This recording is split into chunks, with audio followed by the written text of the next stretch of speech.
da nossa pós-graduação em Investigação, Segurança contra Catástrofes, Crises e Acidentes, da nossa instituição, Instituto Superior Miguel Torga, com o tema Ataques Terroristas, Investigação e Reportagem Jornalística.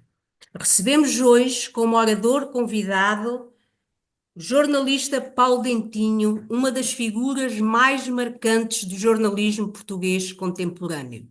Paulo Não Dentinho diga isso. pensa apresentações a nível nacional e internacional, mas é sempre bom recordar o seu percurso. Com cerca de 4 décadas de experiência no jornalismo, entre muitas funções, Paulo Dentinho foi diretor de informação da nossa televisão pública, a RTP, e é atualmente correspondente internacional em Bruxelas, onde acompanha de perto os principais desafios da Europa em matéria de segurança, política internacional e resposta a ameaças globais, entre tantos outros importantes desafios. Ao longo do seu percurso profissional, Paulo Dentinho cobriu alguns dos acontecimentos mais sensíveis e complexos da atualidade internacional, atuando como enviado especial em cenários de crise, conflito e tensão geopolítica.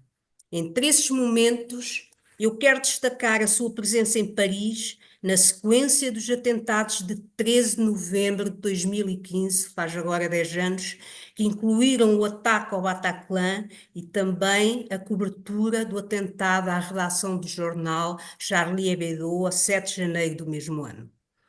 Seu trabalho jornalístico, nestes contextos, foi marcado pelo rigor, pela sobriedade e pela capacidade de ajudar o público a compreender fenómenos tão delicados como este, terrorismo, a radicalização e as suas implicações sociais e políticas. É reconhecido pela sua intervenção jornalística em contextos de elevada complexidade, nomeadamente no tratamento informativo destas matérias, terrorismo, da radicalização violenta e da resposta internacional a estas ameaças.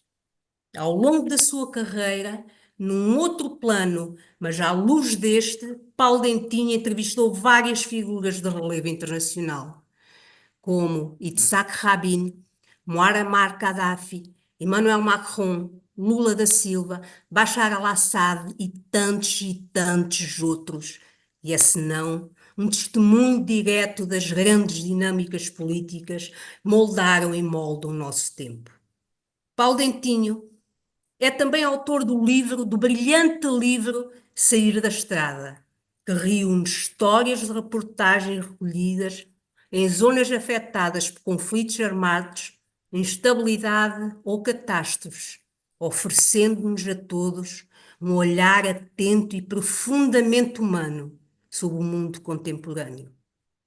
A conferência de hoje tem um significado especial para a nossa pós-graduação e para todo o público que nos está a ouvir e ouvirá, ao trazer um contributo valioso para a reflexão crítica sobre um tema incontornável no contexto atual que exige uma abordagem multidisciplinar, informada e atenta, que auxilia e complementa a visão científica e técnica da investigação e da segurança, onde nós, docentes da nossa pós-graduação e o programa curricular atua. A presença de Paulo Dentinho é, por isso, um contributo especial, muito especial, e uma oportunidade única para escutarmos alguém que esteve no terreno, que conhece as dinâmicas de investigação e reportagem jornalística como ninguém, em tempos de crise, em tempos de terrorismo. Por esse motivo, nos pode ajudar a pensar com mais profundidade o papel do jornalismo em contextos de ameaça e emergência que todos nós precisamos de conhecer. Depois de ouvirmos Paulo Dentinho, abriguei um espaço para questões ao nosso orador convidado e terminamos com os comentários do meu colega e inspetor-chefe da Polícia Judiciária, Messias Mira. Paulo Dentinho, é com muito gosto que o recebemos aqui hoje e é com grande expectativa que o ouviremos. Muito obrigado, faça favor. Obrigado, eu, Noémia. Costumo um bocado ouvir esses elogios porque eu não me levo a sério. Não me levo mesmo a sério. Eu acho que é o papel do jornalista não se levar a sério, porque não vale a pena. Mas a questão da informação e do terrorismo é de facto muito importante. E eu, lembrando do Carlos Pinto Coelho, que faleceu há uns anos, a melhor forma de comunicar é escrever tudo. E eu escrevi aqui, fiz aqui uma espécie de cábula para falar convosco, e não levam a mal, eu vou lê-la, enfim, vou meter umas buchas pelo meio, mas não levam a mal. O jornalismo usa a palavra, e há lugares onde a palavra é um risco, uns mais do que outros, onde a pergunta é um ato de quase resistência, onde apontar uma câmara pode custar a liberdade ou a vida. Eu passei por isso em Kinshasa, fui preso porque tirei a câmara para filmar umas pessoas, fui preso por serviços de informação militares, mas isto é uma outra história. O terrorismo não é apenas uma prática violenta, é uma linguagem do medo, da intimidação. E o jornalismo, este ofício de procurar a verdade, torna-se num campo de batalha. Eu vi isso em Paris, quando a Noémia falou no Charlie Hebdo, quando o Charlie Hebdo foi atacado, porque ainda por cima aquilo era-me até mais penoso, porque quando conhecemos as pessoas torna-se muito mais penoso. Porque eu conheci o Charles, conheci o Cabu, dois dos grandes desenhadores, caricaturistas do Charlie Hebdo, e antes, em 2012, eu tinha estado com o Charles, depois das ameaças, porque as caricaturas ao profeta Maomé, eles insistiam sempre em continuar na provocação, na blasfémia. A redação toda sabia que era assim, sabia que incomodavam e incomodavam quase toda a gente, da esquerda à direita, e faziam-no, no fundo, em nome da liberdade. E, de facto, em 2015 mataram-nos, a eles, a Charles, a Cabu e a outros, e foi um atentado contra a sátira, um atentado contra o riso, um atentado contra a liberdade. Também no Líbano, entre milícias rivais, xiitas, sunitas e campos palestinianos, onde a lei é feita por quem tem armas, senti que o que é estar num território onde não existem propriamente espaços seguros.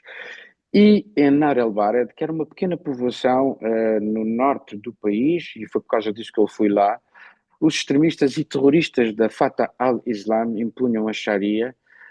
Eles tinham cometido uma série de atentados terroristas no norte desse país, e o exército cercava essa povoação à espera de uma guerra iminente que se tornou depois real, e nós assistimos ao início desse conflito, um conflito numa povoação muito pequena e que foi de uma brutalidade enorme, e levaram meses para conseguir resolver aquilo, um punhado de fanáticos que tomaram conta daquele povoado.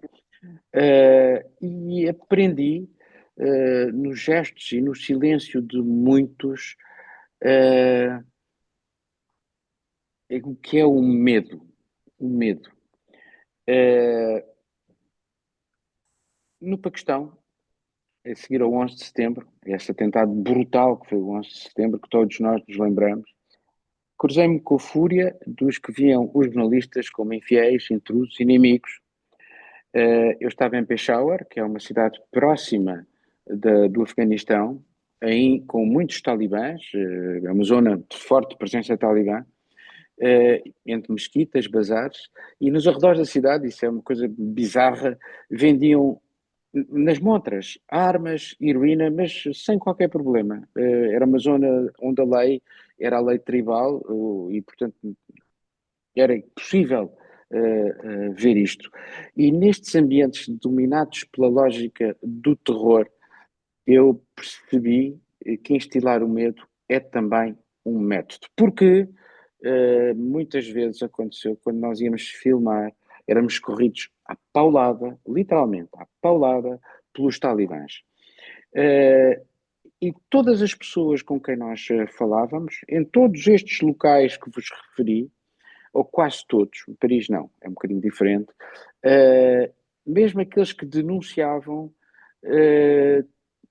tinham medo. Portanto, porque a lógica do terror, instilar o medo é um método. Mas também em todos estes lugares o jornalismo é necessário informar, nestes, como noutros, é quase sempre navegar entre o dever de mostrar e o risco de amplificar. E aqui entramos de facto na parte mais sensível do nosso papel, que é não ceder ao sensacionalismo, não transformar a dor alheia em espetáculo, mas também não esconder, não podemos esconder, não podemos ceder à lógica da censura nem à pressão do poder, seja ele qual for, armado, político, económico. E aqui entramos naquilo que é o lado perverso do terrorismo, porque o terrorismo vive da atenção. Sem ela, o seu impacto seria muito limitado, quase local. Com a atenção, ela torna-se global, viral e multiplica o medo. E o jornalista está no meio deste jogo. Pode ser cúmplice, involuntário, claro, ou uma voz lúcida. E aqui é de facto, porque há boas coberturas de atentados terroristas e más coberturas, e todos nós temos exemplos. A imprensa sensacionalista britânica foi muito má em alguns atentados, o Jornal Le Monde teve uma sobriedade enorme, por exemplo, na questão do Charlie Hebdo. E depois, quando estamos a trabalhar, é a questão da censura, porque a tentação da censura surge quase sempre. É aquela coisa, o bom senso, o evitar o pânico. Mas esta autocensura pode ser o início de uma cedência, e a cedência é sempre uma derrota. E, portanto, neste teatro do terrorismo contemporâneo e medo, o jornalismo é simultaneamente testemunha, alvo e intermediário. É obrigado a fazer perguntas incómodas, até mesmo a nós próprios. A questão, até que ponto a cobertura de um atentado amplifica o efeito desejado pelos terroristas? Esta, para mim, é uma questão essencial. Porque isto voltamos para um velho dilema, e agora ainda mais, com a fragmentação do ecossistema mediático, a pressão de ser o primeiro a dar a notícia, porque o atentado não termina no local do crime. Prolonga-se nos ecrãs, nas redes sociais, nos debates televisivos. Um vídeo de 20 segundos, difundido sem contexto, pode fazer mais por um grupo terrorista do que meses de recrutamento clandestino. Eu estou-me a lembrar, no Charlie Hebdo, naquela brutalidade do atentado, de repente alguém faz sair umas imagens dos irmãos Kouachi, que eram os terroristas, depois de terem cometido a barbaridade no próprio jornal, na rua, há um polícia que está ferido e eles passam e assassinam-no. E essas imagens foram difundidas, nós tivemos acesso a elas, e eu sempre que vi que as imagens tinham ido parar à Eurovisão, peguei no telefone, liguei para a RTP e disse: vocês, por favor, não passem estas imagens. Isto é de uma brutalidade enorme. Da mesma maneira, quando Gaddafi morreu, e eu estava, e era possível ir ver o corpo do Gaddafi, porque eles criaram toda uma coreografia, os que, enfim, chegaram ao poder, chegaram, que aquilo agora está um caco, mas não é isso. E eu lembro-me de dizer ao Carlos Pinata, que era o meu repórter de imagem, não filmes o rosto. O rosto, todo cheio de sangue, não vale a pena. Acho que há coisas que são gratuitas, desnecessárias mesmo, porque isto volta aqui à questão de informar, não é apenas mostrar, é explicar, é proteger a dignidade das vítimas, é nomear as coisas pelo que são, sem cair em simplificações perigosas, porque isto nem todo muçulmano é jihadista, nem todo nacionalista é terrorista, nem todo protesto é uma ameaça. O terrorismo visa, acima de tudo, destruir a confiança na sociedade, nas instituições, nos outros, entre nós, instalar o medo, de facto. Mas o jornalismo, quando exerce a sua missão como ela deve ser exercida, com seriedade, integridade, rigor, ajuda a reconstruir, em certa medida, a confiança, não uma confiança cega, mas uma confiança crítica. Felizmente somos uma sociedade democrática e livre e a crítica é desejável. E face às vozes que desejam um jornalismo domesticado, desde o início do jornalismo, que há gente que quer um jornalismo domesticado ou servil. É importante afirmar que uma imprensa livre, ética e consciente é um luxo democrático, não é um luxo democrático, é uma necessidade. E perante o terror, a imprensa não pode ser um simples eco, tem que ser sempre uma bússola. Obrigado. Terminei o meu contributo e estou disponível para falar convosco. Muito obrigada, Paulo Dentinho. Faz favor, senhores participantes, caros colegas, caros alunos, questões ao Paulo Dentinho? Eu espero poder Estão responder. tímidos. Então, se calhar eu vou dar aqui uma ajuda e vou avançar com a minha questão. Paulo Dentinho, em contexto de tanta urgência, como é do terrorismo, como é que organiza a sua equipa para garantir a veracidade dos dados? Nós temos um código deontológico, é um conjunto de. Eu tenho sempre na carteira, que é uma coisa muito pequenina, que todos nós temos. São meia dúzia de princípios que são assim, que estão aqui sempre comigo, que é porque quando tenho alguma dúvida vou aqui ao código deontológico e ver o que é que nós não podemos fazer. Não podemos fazer, porque não vale tudo no jornalismo. E tem muito a ver com o bom senso, com estas questões de respeito pelos outros, de equilibrar minimamente aquilo que é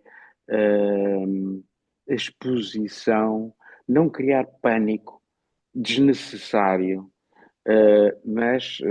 Enfim, muitas vezes, e eu compreendo perfeitamente, e lembro-me na altura do Charlie Hebdo, quando os terroristas fugiram, logo após o atentado, não sabiam onde é que eles estavam, e a polícia inicialmente era em Reims, que é uma outra cidade, ser uns quilómetros de Paris, e a polícia foi atrás deles e a imprensa foi toda atrás deles. Depois disse que eles estavam numa floresta e lá fomos todos para a floresta. E as autoridades organizaram um sítio onde os jornalistas podiam ficar. E, ao mesmo tempo, e se a grande maioria ficou ali, alguns, como eu, resolveram entrar dentro da floresta. Havia é ir à procura da história. É a nossa missão, é ir à procura da história. Às vezes correr riscos, sim, é preciso correr riscos para ir à procura da história, mostrar qual era o ambiente dentro da floresta, porque havia pequenas povoações e como é que as pessoas viviam isso e como é que a investigação estava a ser feita sem atrapalhar ninguém. Atenção. Uh, e esta relação também com as autoridades é muito importante. E há aqui um jogo também que é feito, porque no dia seguinte, por exemplo, numa povoação onde os terroristas se entrincheiraram, os jornalistas ficaram fora dessa povoação, no outro lado da autoestrada. E alguns jornalistas conseguiram furar esse bloqueio, foi o meu caso, enfiei-me na parte de trás, na bagageira de um carro, e fui até à povoação, e foi possível, nessa povoação, perceber como é que as pessoas, o sentimento das pessoas, e poder contar essa história, como é que eles próprios estavam a viver aquilo, e portanto a polícia deixou, porque isto é de facto, não são regras escritas, são entendimentos. Claro que se fosse muito complicado, eles não nos deixariam ir até ali. Sim, havia um perímetro que nós não podíamos transpor. Mas mesmo assim, estávamos naquela povoação e eu acho que isto tem muito a ver com a procura da história dentro das nossas regras e algum bom senso na maneira como vamos fazer a cobertura destas situações. Muito bem, muito obrigada. Mais questões? Pode falar. Sim, a colega Aline. Mais questões ao Paulo Dentinho? Eu estava a ouvir alguém, mas depois deixei de ouvir. Disse assim uma pequena. Luís Marinho. Está aqui o professor Luís Marinho, que vai fazer uma intervenção, uma questão ao Paulo Dentinha. É uma questão mais subjetiva do que propriamente uma questão científica, vá. Eu gostava de saber como é que um jornalista que passou por essas coisas todas, eu também passei por algumas quando estive por aí nas viagens que faziam no Parlamento Europeu, por todos os continentes.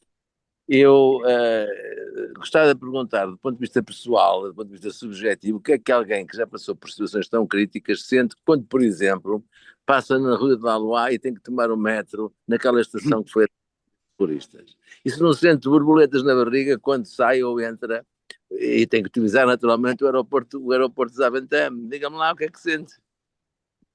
Não penso nisso. Sinceramente, não. Eu acho que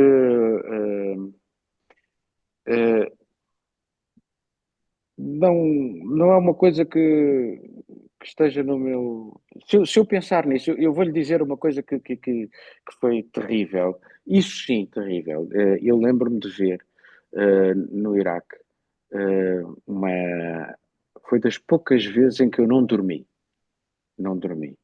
Eh, Quando aquele Zarqawi, acho que era o Zarqawi, eh, capturou uns americanos e depois fez um filme terrorista, uma coisa horrorosa, uma coisa inumana, de bestialidade total. E ele está ali a falar e estão o homem a chorar e ele degola aquela pessoa dentro da câmara. E eu vi isto e não dormi nessa noite. Não dormi mesmo, porque pronto, nós passamos por estes cenários. E eu lembro, por exemplo, quando fui, quando estava na Síria, uma das vezes que estive na Síria e fui a Alepo, passei numa estrada, uns quilómetros de estrada, em que de um lado estavam estes estão agora no poder, em Idlib, e no outro lado estavam os tipos do Estado Islâmico. E Raqqa era em frente, que era a capital deles, e eu confesso que naquele pequeno trajeto para ir para Alepo, eh, estava muito aflito. Mas depois, no dia seguinte, depois de ter feito a reportagem, parecia um miúdo pequeno que tinha conseguido abrir a porta de casa dos pais.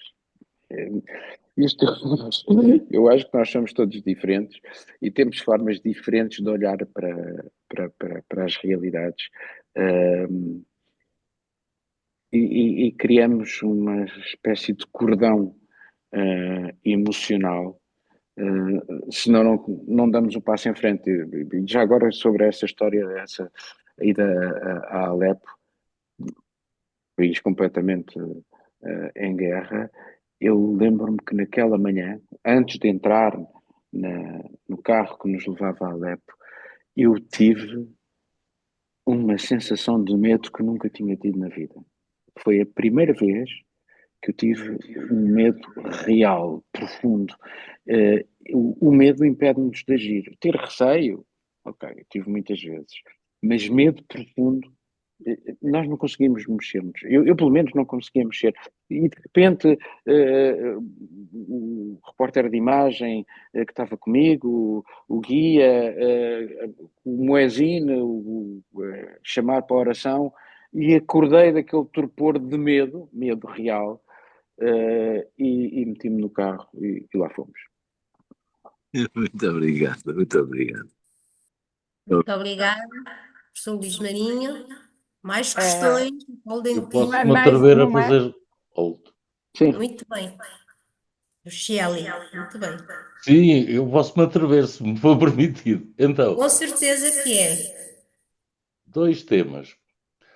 Um tema é pessoal, mais uma vez.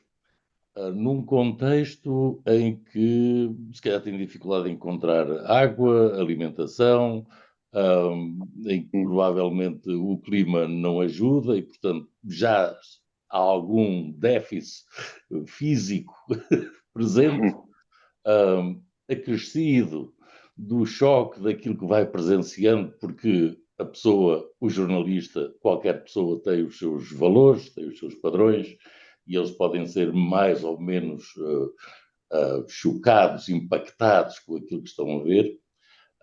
E depois aquilo que vão transmitir, até que ponto é que é possível isolar de um lado esta sensação pessoal e aquilo que racionalmente nós entendemos que é o ofício, o dever do ofício, em que medida é que vai conseguindo isolar, digamos assim, porque, não sei, imagino que não é uma tarefa fácil, digamos assim.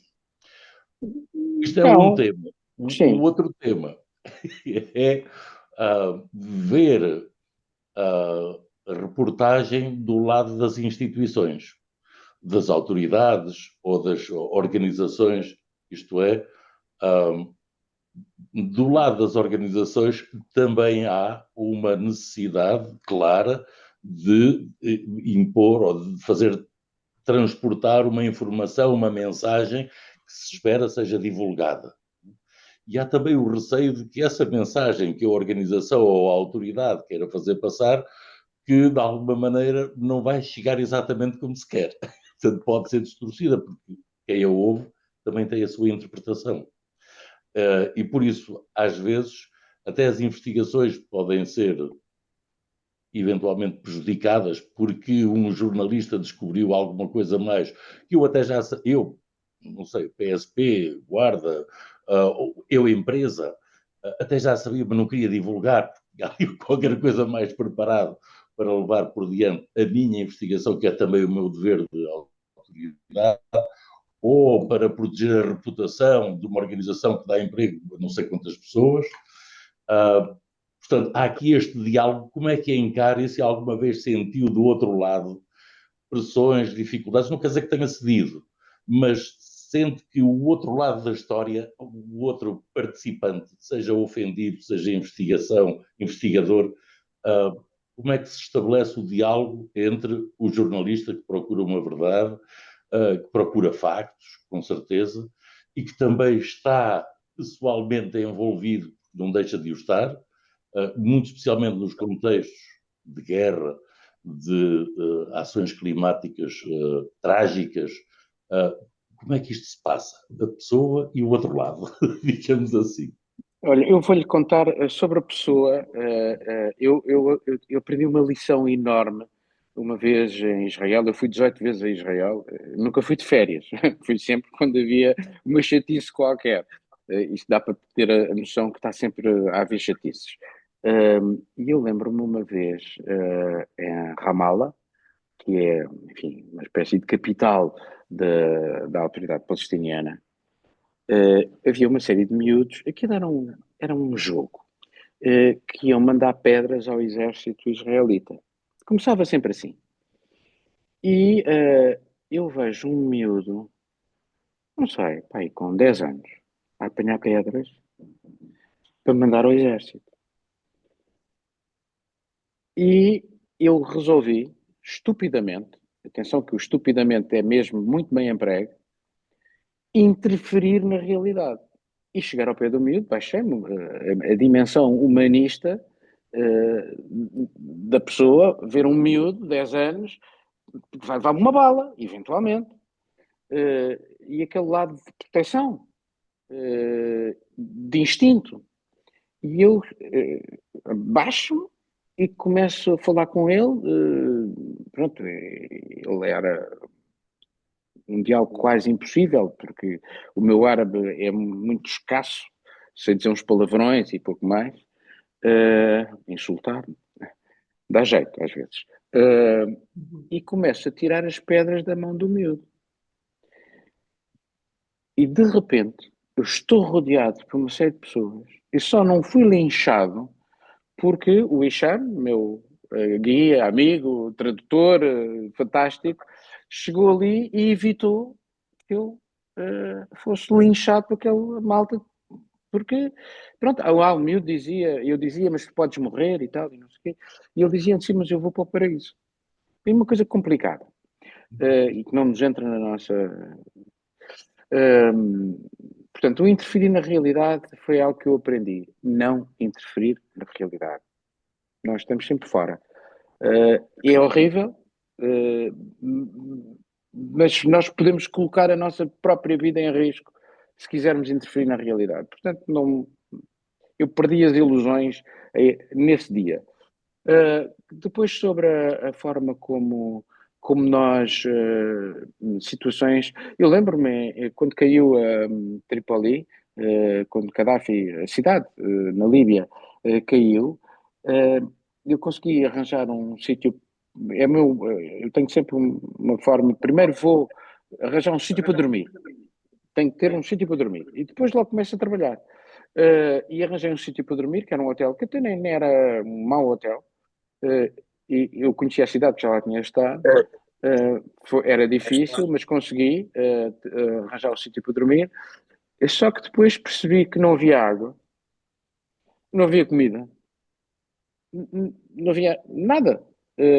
E aquilo que aconteceu foi nós conseguimos arranjar um sítio, uma espécie de mercearia que tinha umas latas de feijão. Andei uma série de dias a comer feijão, que não é mau. Latas de feijão, ao pequeno almoço, almoço e jantar. E depois descobri que a água era um problema. Mas havia uma piscina lá embaixo e nós íamos buscar água para deitar na sanita, porque não tínhamos água. Tínhamos água para a sanita, que é dramático. É dramático.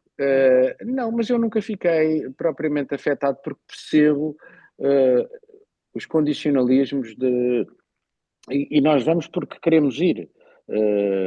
Portanto, não há aí nenhum, nada que, a mim, pelo menos, não me afeta particularmente assim, as condições. Em relação à relação com as autoridades, eu tenho um enorme respeito pelas autoridades e devo dizer que, por exemplo, em Atenas, numa altura de grandes confrontos, eu resolvia sempre, mesmo em Paris também, há certos sítios em que eu só entrava atrás das autoridades, porque ir lá armado em cowboy sem que esteja lá a polícia é um risco muito grande, porque muitas vezes os jornalistas estão mal percepcionados por uma série de pessoas. Os turistas não gostam de jornalistas, não gostam. E sobre esta questão das autoridades também, depois também há o outro lado. Eu lembro-me que o filho do Gaddafi uma vez organizou um comício e levou para lá uma série de pessoas e tudo aquilo era uma fantochada. Portanto, era um cenário para nós vermos, nós jornalistas. E aquilo que foi o meu trabalho nessa reportagem, como noutras, foi mostrar o que estava por trás do cenário. Vou dar um exemplo ainda melhor. O porta-voz do Gaddafi um dia chega ao pé de mim, o Moussa Ibrahim, e diz-me assim: tenho uma história fantástica para ti, para mim. Nós éramos muito poucos jornalistas que lá estavam. E eu digo: mas qual é a história? E ele diz: epá, apanhámos um tipo da Al-Qaeda e tu podes filmá-lo. E eu disse: olha, desculpa lá, mas eu não entrevisto prisioneiros. Não entrevisto prisioneiros. 2 dias depois, eles chamam todos os jornalistas, todos nós, a CNN, o Guardian, etc., metem-nos todos numa caminhoneta e vamos para uma prisão onde eles nos mostraram, então, um jornalista, um terrorista supostamente da Al-Qaeda. E o Carlos Pinota, que é o meu repórter de imagem, dizia: pá, não faço nada. Eu disse: não, fazes tudo. Não, como é que tu não vais? Não é possível. Eu disse: não te preocupes, filmas tudo, menos o homem que eles vão apresentar. E vamos mostrar a coreografia que as autoridades líbias criaram para mostrar um tipo supostamente da Al-Qaeda e terminando dizendo, essa reportagem, que está no arquivo da RTP, disponível, é dizer que nós não entrevistamos prisioneiros. Não é possível. Eles podem, sob ameaça, dizer qualquer coisa, podem não ser prisioneiros, portanto não faz sentido nenhum. Há coisas que não podemos fazer. E aí, pronto, as autoridades criam uma narrativa, criam que nós dessemos a narrativa que eles nos estavam a criar e eu destruí aquilo tudo. Eu lembro-me que o Adelino Gomes chegou-me a dizer, chegou-me a dizer, depois em Lisboa, a tua sorte é que eles não sabem português. Mas pronto. Muito obrigado. Muito obrigado, Paulo Muito Dentinho. obrigada, António Rochelle. Mais questões?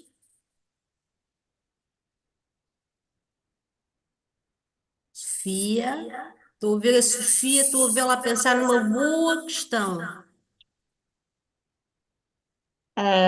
Estava a pensar, e fala-se muito sobre as vítimas, fala-se muito sobre o que provocou, mas fala-se normalmente quem faz o ato, não é muito falado. Porquê é que eles fizeram o ato? Uma questão importantíssima. Essa questão é importantíssima.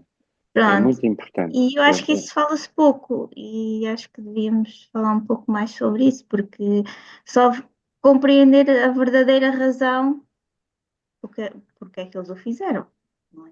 Porque é que aquela... Há imensas. Enfim,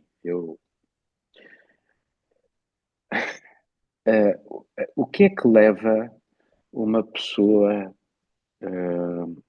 a cometer determinado ato? É uma questão terrível. Tem a ver com padrões civilizacionais, culturais, e há coisas que hoje são inaceitáveis para nós, das que são compreensíveis em determinados contextos. Compreensíveis quer dizer, são inaceitáveis, mas eu posso tentar entender. Também me lembro, em Israel, na Palestina, tinha combinado com nós na altura tínhamos um correspondente em Tel Aviv, que é o irmão do Henrique Zimmermann, acho eu, e que trabalhava para nós. E eu combinei, eu vou fazer a história do lado palestiniano, onde ele não podia ir, e tu fazes do lado israelita.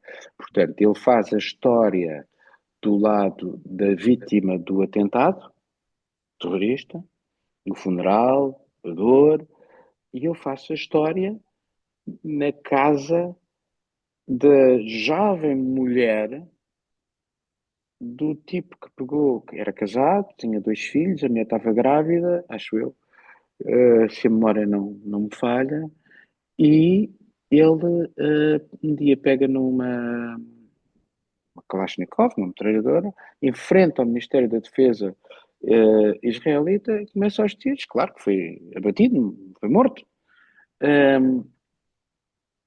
E tentar compreender o mecanismo psicológico de um tipo que é pai, que é casado, é um jovem, é muito difícil para nós. Há aqui uma matriz religiosa que nos ajuda em certa medida, às vezes eu acho que em certa medida uma lavagem ao cérebro, como o Stig Stamil no Sri Lanka durante bastante tempo, também numa componente religiosa. E lembro-me também, já agora, que nos campos palestinianos, no Líbano, quem não tem nada, quem não tem nada,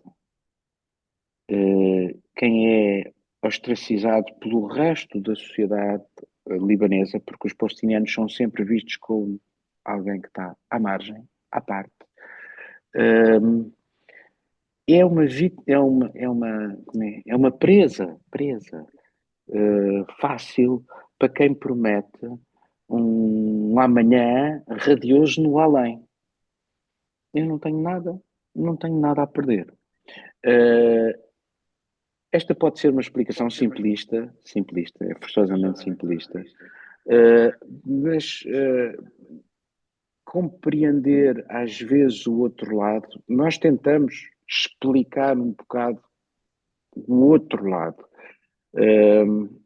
Nem sempre é fácil, nem sempre é fácil porque o grau de brutalidade, por exemplo, do Estado Islâmico, o Estado Islâmico olhava para nós não como seres humanos, mas como como um produto, uma coisificação, descartáveis. E eu, isso é, é algo que tem uma dimensão de horror. Aliás, a Segunda Guerra Mundial, aquilo que escreveu a Hannah Arendt sobre o horror, eu- é difícil explicar, não há uma explicação razoável, mas muitas vezes isto tem a ver com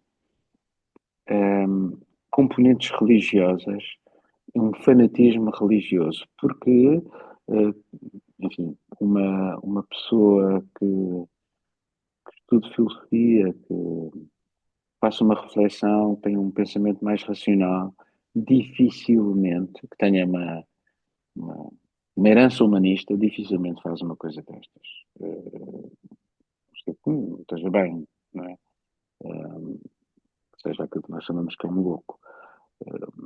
Mas todos os atos assim de maior brutalidade, aquela história que muito falada nos Estados Unidos do Waco, que foi uma brutalidade enorme, tinha uma componente religiosa também, um fanatismo religioso.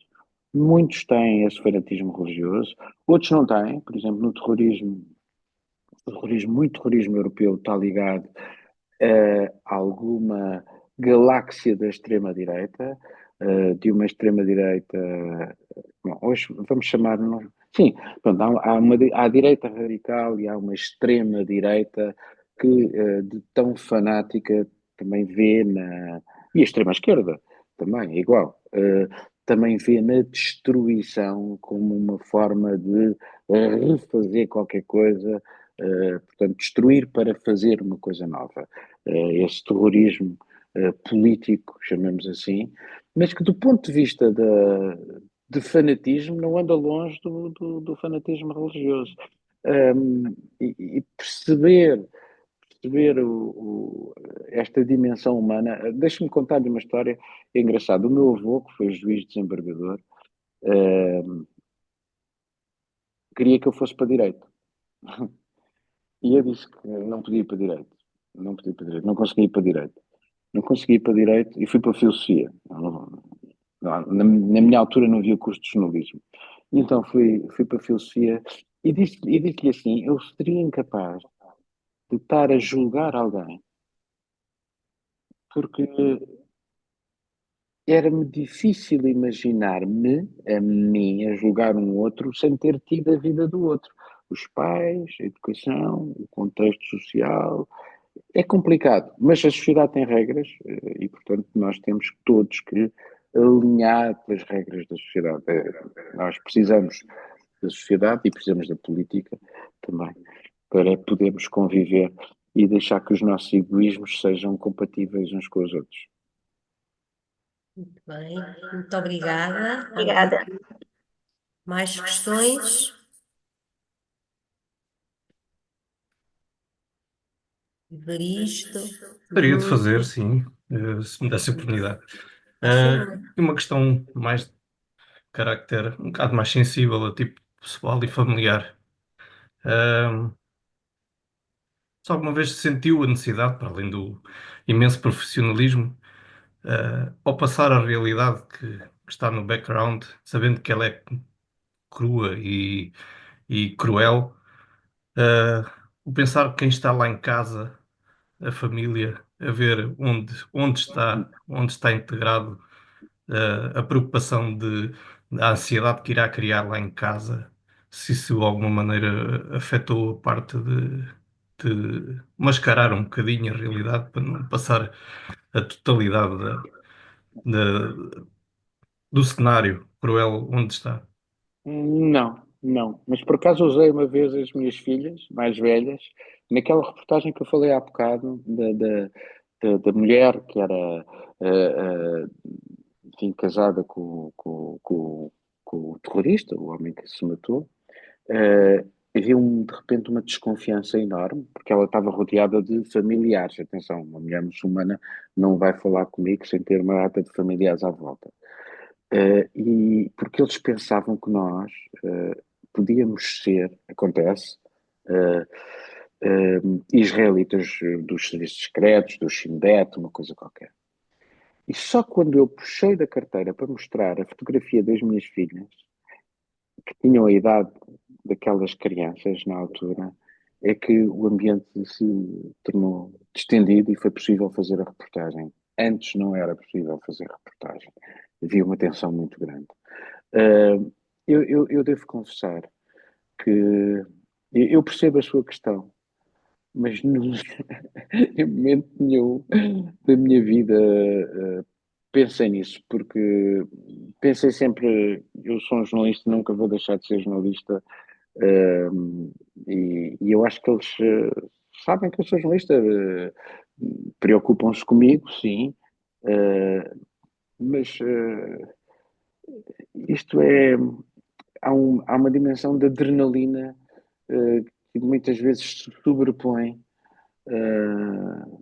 a muita coisa. Por isso é que os jornalistas às vezes têm muitos divórcios em cima. Que é que me faz entender? Não é fácil viver connosco, sobretudo quem anda de um lado para o outro, como eu já andei. Agora ando menos, agora estou aqui por Bruxelas, que é um jornalismo mais chato, mais institucional. Muito importante, mas muito chato. Só mais um parênteses. Já que estamos aqui tivemos uma crise na semana passada. Como é que é um kit de emergência de um jornalista num cenário de guerra desses? Se é que existe. Antigamente, no início, há muitos, muitos anos, a RTP até nos enviava, eu lembro de ir para Angola, para Guiné, Moçambique e tal, dávamos uma maleta daquelas malas que as senhoras nos davam antigamente para meter as coisas, as pinturas e tal, cheia de medicamentos, que nós depois deixávamos lá, deixávamos às pessoas, porque eles também não tinham nada, e portanto deixávamos isso, deixávamos roupa, essas coisas todas. E o kit é uma boa questão. O passaporte, o kit. Não há propriamente um kit. Não tenho assim nenhuma ideia de kit. Ter dinheiro, portanto, dólares, ter euros, esconder algum dinheiro. Eu vou-lhe contar uma história muito engraçada.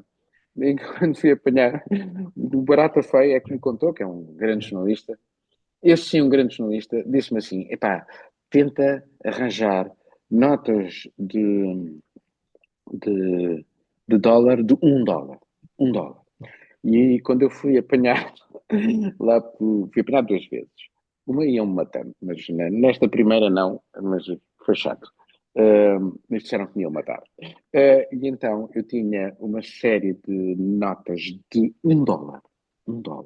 Mas isso era macho assim, notas de $1, que eu parecia muito, não era nada. E depois tinha ainda uns dinheiros escondidos nas botas e tal. E então, aquilo era, no fundo, o objetivo quando nos apanhavam era extorquirmos o que nós tínhamos, porque eram os derradeiros dias do Mobutu. E eu lembro-me perfeitamente de: tens dinheiro?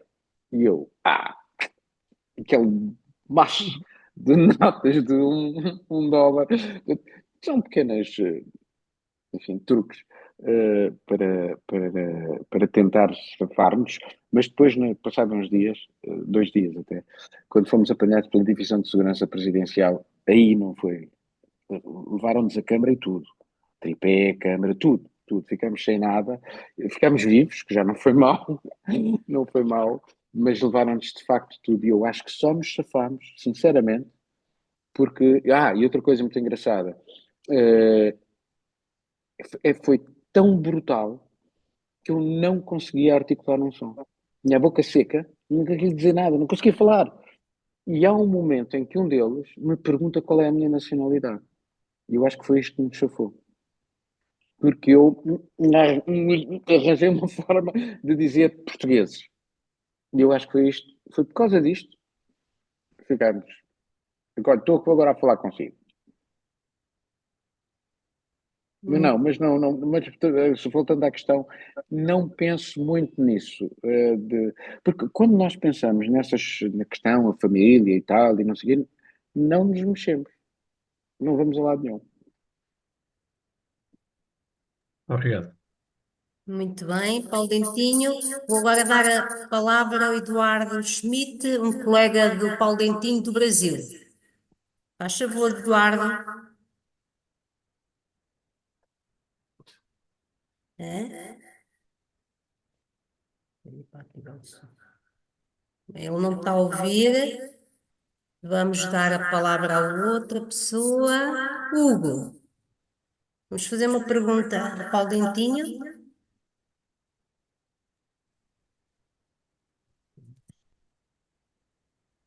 Olá, boa Sara, tarde. o Hugo está aqui. Tá, Estou cá, estou estou a cá. ver. Muito bem. Eu sinceramente não tenho aqui nenhuma pergunta em mão para fazer. Obviamente é sempre um gosto ouvir, portanto, e ir aprendendo. E portanto, obrigado por esta partilha de conhecimentos. Eu também cheguei aqui um bocadinho mais atrasado por motivos profissionais, mas não tenho assim nada para questionar, mas agradecer a sua partilha para já. Eu é que agradeço vocês estarem por aqui a ouvir.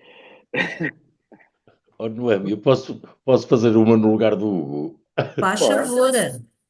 É Força. uma pergunta um bocado caseira, para dizer a verdade. Em algum momento achou que ser português fez alguma diferença? Eu estava a contar disso Contra há ser bocado. inglês ou americano? Foi Isso aquilo que eu lhe estava a que é que se deve? Eu percebi isso agora e eu, eu quase que me atrevo a dizer isto é uma coisa mais ou menos histórica, não é? Parece que sempre fez diferença, mas eu não consigo cientificamente discernir porque é que ser português não é igual a ser espanhol, francês, americano, alemão, holandês, sei lá. eu não tenho uma explicação científica para isso, mas imagino que conhece o Tintim. Sim. Leu o Tintim. Li muito, muito. No Tintim há um personagem chamado Oliveira da Figueira. Esse Oliveira da Figueira, que o criador do Tintim criou ali, esse personagem, o Oliveira da Figueira, que se chama exatamente assim, Oliveira da Figueira, assim, um tipo meio gorducho e tal, Sim. bem disposto, por nascerão um bocado malandreco, Sim. amigo do seu amigo, mas que fala com toda a gente. Com toda a gente. E eu acho que o RG nos topou muito bem. E nós, e eu que já tive vários sítios do mundo, encontrei portugueses nos sítios mais inacreditáveis. Há sempre um português no sítio mais inverosímil. E é interessante ver como nós temos uma capacidade enorme de chegar aos outros. Eu acho que, não sei, acho que é uma característica nossa, uma boa característica nossa. Temos péssimas, algumas são péssimas, mas esta é ótima. Nós criamos empatia muito facilmente. Eu, por exemplo, com o Hicham, eu não vos posso dizer o que o que é que aconteceu, mas o Hicham ensinou-me uma série de palavrões em árabe e em hebraico que eu não dizia, e eu ensinei-lhe algumas palavras belíssimas da língua portuguesa e ele abria o vidro do carro, que ele era palestiniano, passava pelos tipos do exército israelita e mandava assim umas bujardas imensas e fartavam-me a rir, porque eles não percebiam nada. Já agora, só para dar aqui uma continuidade, li aqui há uns anos e conservo em casa um livro escrito por um seu colega, mas britânico, jornalista, de seu nome Martin Page, que escreveu um trabalho basicamente sobre Portugal e que intitulou por The First Global Village, mais tarde traduzido para português, A Primeira Aldeia Global. E é só em cima da visão que ele tem, ou tinha naquela época, dos portugueses. E esta característica está transversal ao longo de todo o trabalho, e ele acha que sim. Esta globalização de agora foi, na verdade, iniciada por uns lusitanos, aqui há uns anos atrás, mas não foram só os portugueses, claro, sim. mas ele tem esse especial foco nos traços de personalidade e de sociabilidade, no caráter próprio deste povo, que vá onde vá, acaba por se encontrar, enfim, sempre bem. Pronto. Desde que haja Eu um acho que sítio sim, de harmonia. temos essa belíssima característica. Eu acho que temos essa capacidade de nos aproximarmos dos outros e de criar laços. E depois o riso também é uma coisa. Há um lado, quer dizer, eu diria que os brasileiros acham que nós somos uns tristes, mas, por exemplo, os finlandeses acham que nós somos uns tipos profundamente alegres. Portanto, isto depende sempre um bocadinho de onde se olha para nós, não é?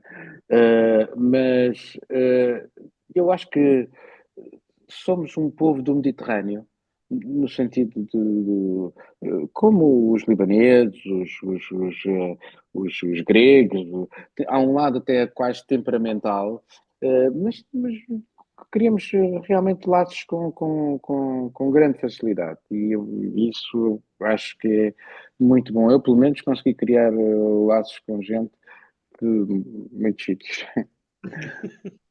Desculpa este Não, atalho. não, é Obrigado. verdade, é verdade. Muito bem, Shelley. Muito bem. Mais questões? Eduardo Schmidt quer agora falar, fazer uma questão ao seu colega.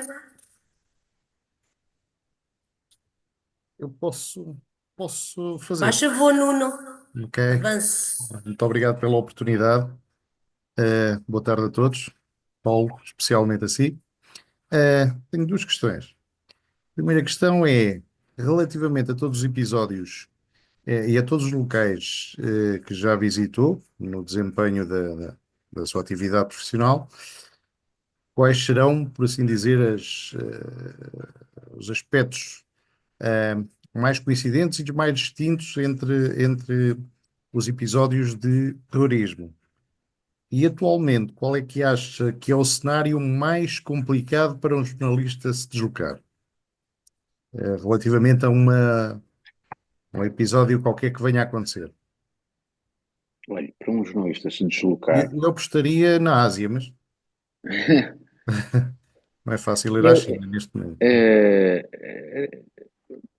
fazer exercício como nós fazemos, eh, há um pressuposto para haver jornalismo, que é a liberdade. Sem liberdade não há jornalismo, só há propaganda, só há aquilo que os regimes querem que seja dito. Portanto, é um panfleto. O jornalismo pressupõe a liberdade, às vezes com erros, sim, muitas vezes, nós erramos muitas vezes, nós entramos em narrativas que me envergonham a mim, aquela história das armas de destruição maciça do Saddam Hussein é um dos episódios mais lamentáveis do jornalismo internacional. Lembro-me do Colin Powell no Conselho de Segurança a mostrar, eu papei aquilo como bom e era uma mentira. Deixa-me lembrar-me lá o que é que me está sobre o terrorismo. Os terrorismos, no fundo o terrorismo, hoje há vários tipos de terrorismo. Temos o terrorismo, este terrorismo que do episódio, por exemplo, do Charlie Hebdo, do Bataclan, que é assim um momento, e eles escolhem cidades ou sítios que sabem que aquilo vai ter um grande impacto. Portanto, a escolha nunca é, eles não vão fazer um atentado, quando querem atingir, por exemplo, a mensagem do coração da Europa, vão ao World Trade Center e mandam aquilo abaixo com 2 aviões. Portanto, eles sabem mais ou menos e desenham mais ou menos a forma como criam este fenómeno. Mas o terrorismo não é só terrorismo islâmico, como eu disse há pouco, há terrorismo de extrema-direita, terrorismo de extrema-esquerda, terrorismo os hindus, quando mataram Rajiv Gandhi, os Tamil, por exemplo, enfim. São pessoas, isto é o terrorismo quase físico, mas agora temos o risco do ciberterrorismo. E nós, por exemplo, durante o apagão, houve uma altura em que se falava que podia ser um ataque, um ciberataque. E há que ter uma grande precaução. Eu lembro-me que telefonaram para mim, tu podes entrar em direto. Entretanto, tinha surgido nas redes sociais no WhatsApp, e chegou-me isso também, a dizer que a Ursula von der Leyen tinha dito qualquer coisa, que era um ataque terrorista, e que depois, isto tudo em inglês, que a CNN Bruxelas, que não sei o que, não sei o que mais. E eu olho para aquilo e digo, mas não existe CNN Bruxelas. E depois fui ver imediatamente ao X, ao tweet da von der Leyen, não havia nada, nenhuma declaração dela. Telefonei para a NATO e eles privilegiaram imediatamente uma falha técnica. E depois, quando eu entro no ar, havia quase uma espécie de e agora não sei o quê, e é na Europa inteira. Eu disse, pá, não é na Europa inteira, é em Portugal e Espanha. E isto já aconteceu, e portanto não vamos criar, em cima da preocupação, criar pânico. Não vale a pena. E esta questão, este cuidado que temos que ter de não criar pânico. Não criar pânico, sobretudo desnecessário. E eu acho que eu diria que um dos grandes problemas que nós vamos ter no futuro, e acho que corremos esse risco, é que estamos tão interconectados com os telefones, a eletricidade, os carros já são elétricos, e de repente há um atentado terrorista, os hospitais, tudo. Eu acho que este apagão mostrou uma debilidade imensa das nossas sociedades.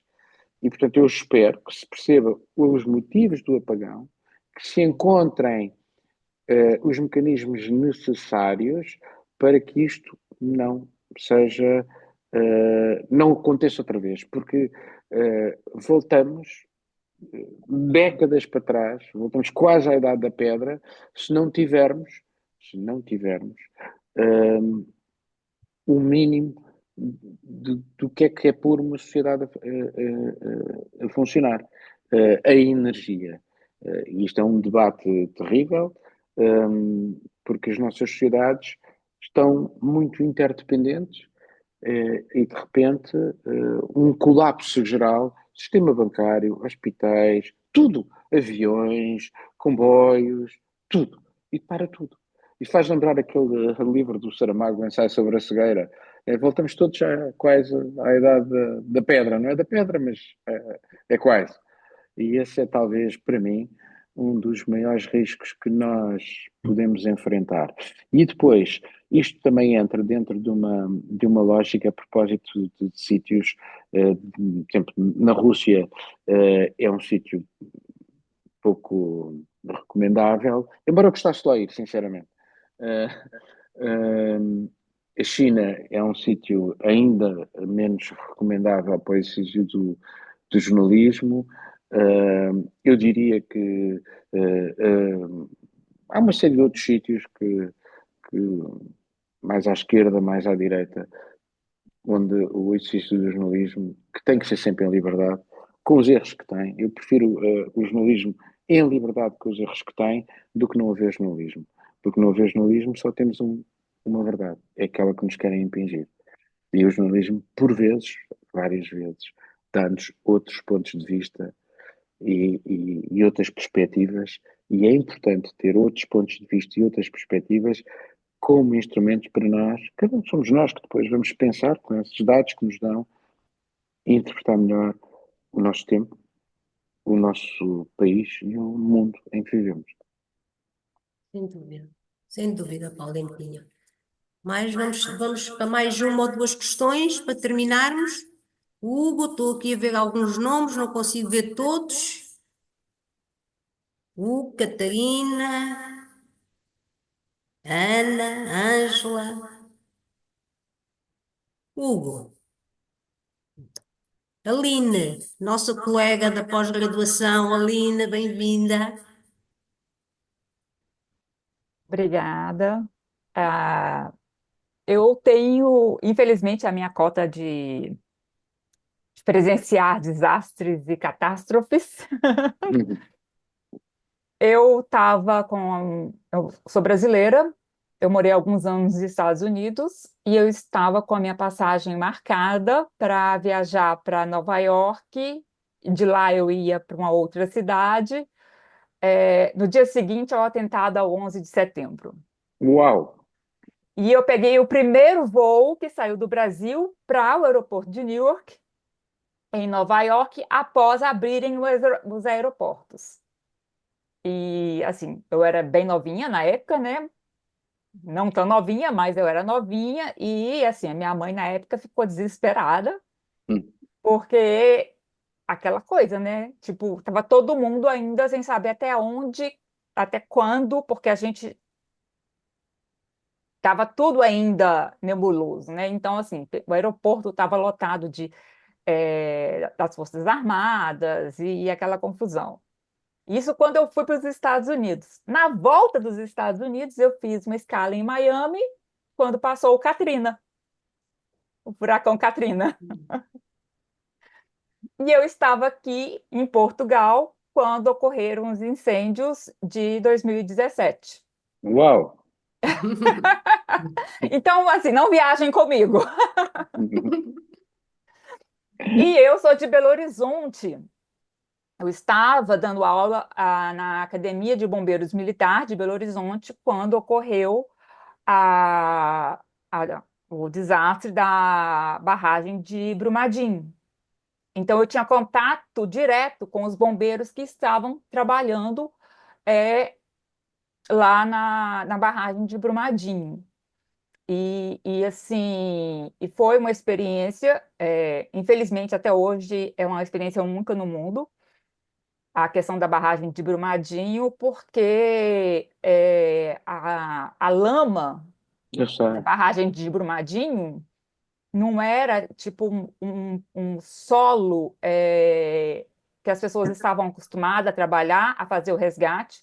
Inclusive, foi uma equipe de Israel, chegou lá, não sabia fazer nada, voltaram porque não tinha como, porque foi realmente um aprendizado, os bombeiros tiveram que aprender enquanto iam fazendo as buscas, né?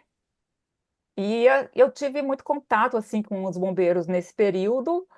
Eles me contaram as histórias e tudo, e inclusive eu tinha conhecidos que trabalhavam na Vale, lá na barragem de Brumadinho, mas que, graças a Deus, não estavam lá no dia. Então, eu, assim,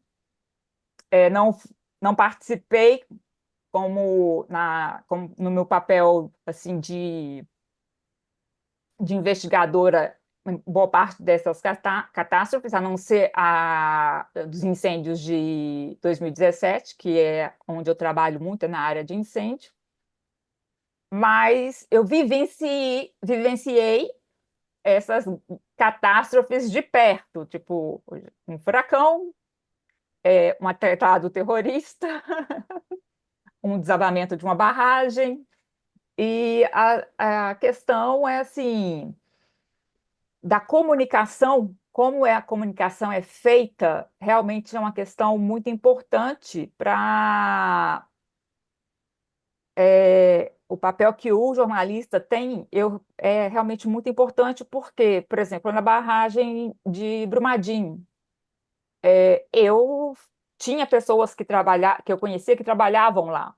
Então, a primeira coisa para mim foi acompanhar para poder tentar ver o que estava acontecendo, porque era a informação que a gente ia recebendo do que está, para poder a gente ficar um pouco mais tranquilo ou não, dependendo da situação.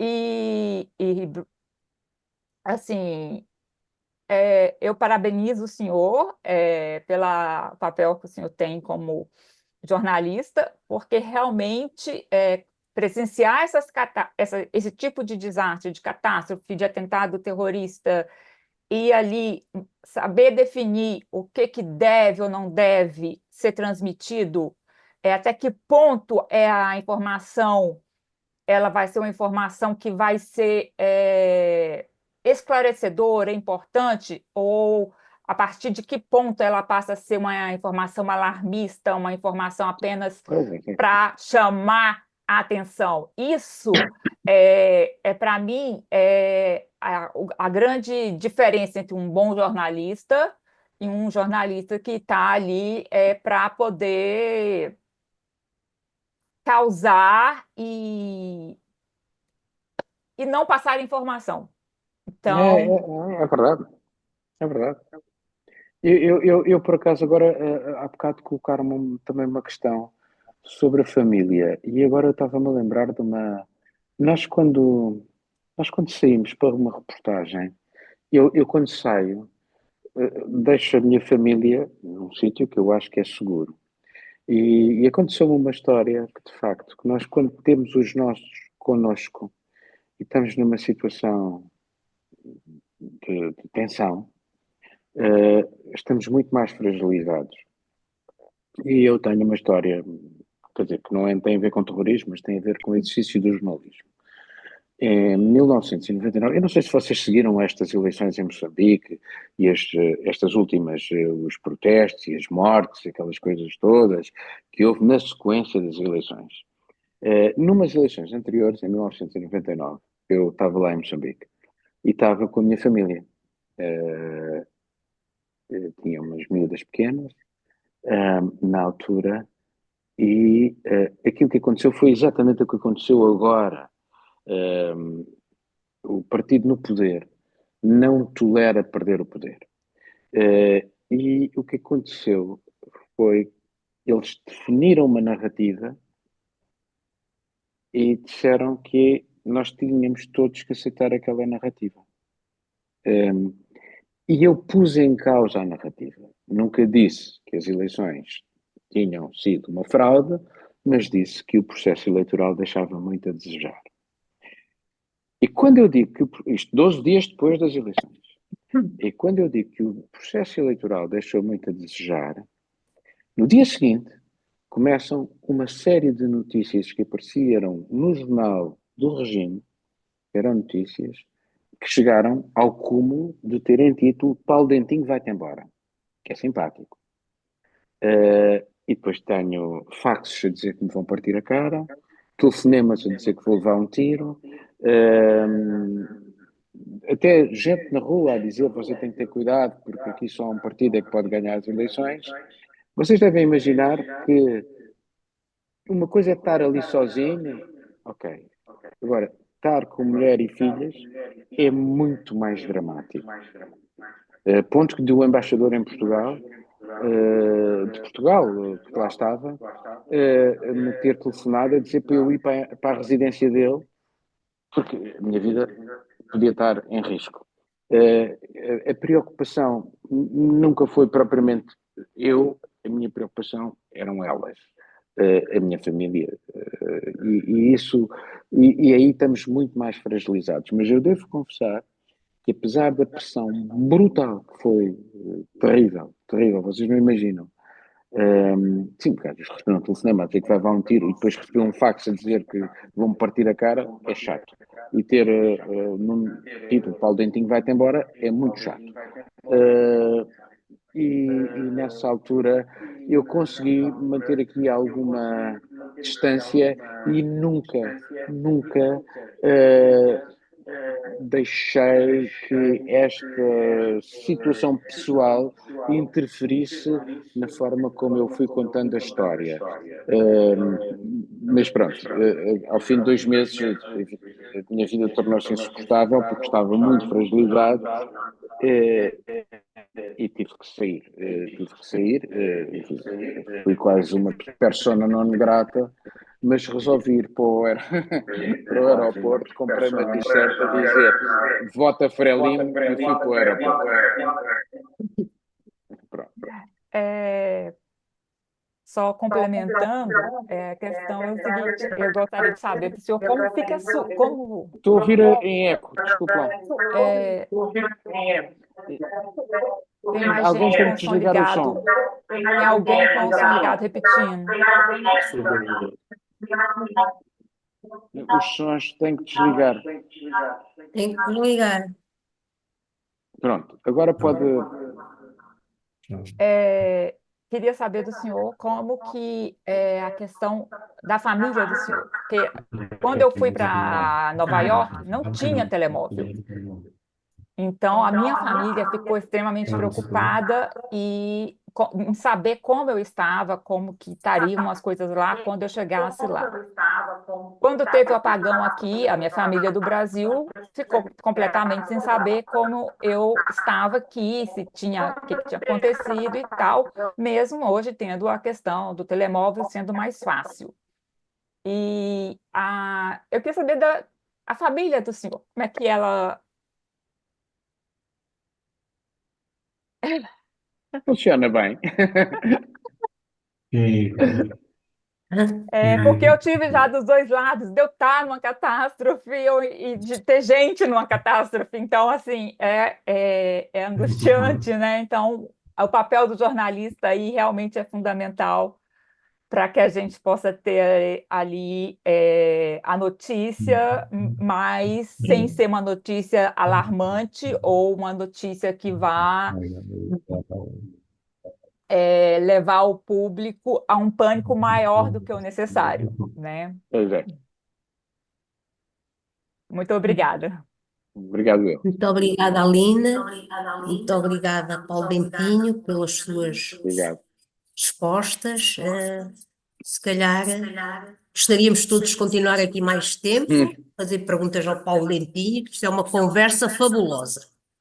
Mas vou passar a palavra ao meu colega inspetor-chefe Messias para fazer os comentários finais e terminarmos a nossa conferência. Muito boa tarde, prazer em conhecê-lo. Os seus relatos também fazem-me viver um bocado da minha experiência ao longo de 30 e tal anos já de ensino judiciário e às vezes em situações também dramáticas, em que o medo está sempre na ponta dos cabelos, não é? Somos fortes, mas no fundo não somos assim tão fortes em certas situações. Perante este fenómeno que é o terrorismo, não é? Que nos faz,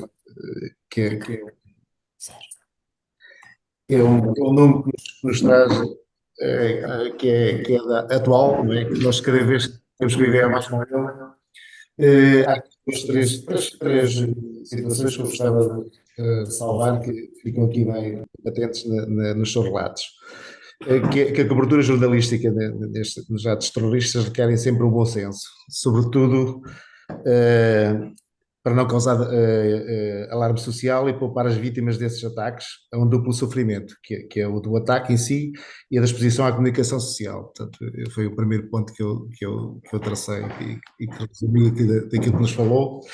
E o segundo ponto, melhorar a cobertura noticiosa sobre os atos terroristas. Portanto, sabemos que os atos terroristas estão sempre ligados à violência e danos, não é? Portanto, é um sintoma da existência dos problemas mais vastos de todo o globo neste momento. Portanto, uma reportagem inteligente, informada e socialmente responsável do terror não é apenas um argumento moral, é a oportunidade de mostrar que o jornalismo continua a ser uma parte. Portanto, foi aquilo que eu tirei aqui das suas palavras e que acho que devíamos ficar com elas no pensamento. Mas não se esqueça de uma coisa que me parece muito importante, é ter sempre o cuidado de não criar anátemas sobre grupos, portanto, imaginando que quem comete o atentado é de determinada origem e ter o cuidado de não lançar a ideia que são todos assim, pronto. E isto é muito sensível, para não criar também temos de ter muito cuidado nisto. Isto é um bocado como a investigação criminal, não é? Portanto, a investigação jornalística vai um bocado ao contrário, ou vice-versa, não é? Portanto, temos de ter sempre um duplo cuidado, não é? É. Portanto, Vocês ainda têm, temos ambos que ter um grande cuidado, porque por causa dos inocentes que são apanhados às vezes nestas situações, e o cuidado que temos que ter. Eu acho que quer vocês, quer nós, este cuidado com o outro é terrível, mas tem que estar sempre cá atrás no nosso pensamento, acho eu. sim, principalmente com as vítimas, não é? Que são aquelas que mais sofrem, portanto, o nosso cuidado na investigação criminal com a vítima é essencial, portanto, é aquele que está sempre em primeiro lugar. Claro, Portanto, penso que claro. vocês no jornalismo será igual, não é? É.